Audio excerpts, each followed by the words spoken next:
የኢትዮጵያ ኢኮኖሚ እድገት ከጣሊያን በተጨማሪ ሌሎች የአውሮፓ ሀገራት ጋር ያላትን ግንኙነት አሳድጓል አሉ በጣሊያን የኢትዮጵያ አምባሳደር ደሚቱ አምቢሳ። አምባሳደሯ ለፋና ሚዲያ ኮርፖሬሽን እንዳሉት በሁለትዮሽና ባለብዙ ወገን ዲፕሎማሲያዊ ግንኙነት ላይ ተመሰረተው የኢትዮ ጣሊያን ግንኙነት አሁን ላይ ወደ ላቀ ደረጃ ተሸጋግሯል። የሁለቱ ሀገራት ግንኙነት በኢኮኖሚያዊ፣ ፖለቲካዊና ማህበራዊ ዘርፎች እድገት አሳይቷል ያሉት አምባሳደሯ በዚህም በርካታ የጣሊያን ኩባንያዎች በኢትዮጵያ እንዲሰማሩ ማድረግ ተችሏል ነው ያሉት።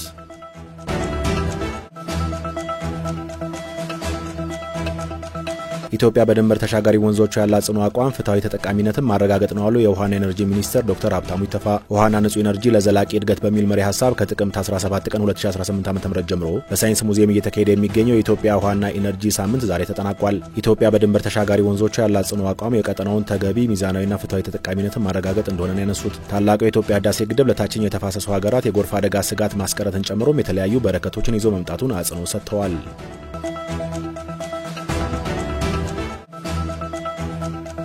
በ2018 በጀት ዓመት ባለፉት 3 ወራት በተኪ ምርቶች 1.08 ቢሊዮን ዶላር የውጭ ምንዛሪ ማዳን መቻሉ ተነሳ። የፕላንና ልማት ሚኒስትር ዶክተር ፍጹም አሰፋ እንዳሉት በኢትዮጵያ ታምርት ንቅናቄ ኢንዱስትሪዎችን የማምረት አቅምና የሥራ ዕድል ፈጠራ ከማሳደግ አንጻር ተጨባጭ ውጤት ተገኝቷል። በዚህም በሩብ ዓመቱ 37 አምራች ኢንዱስትሪዎች ወደ ማምረት መሸጋገራቸውን ነው ሚኒስትሩ ያስረዱት።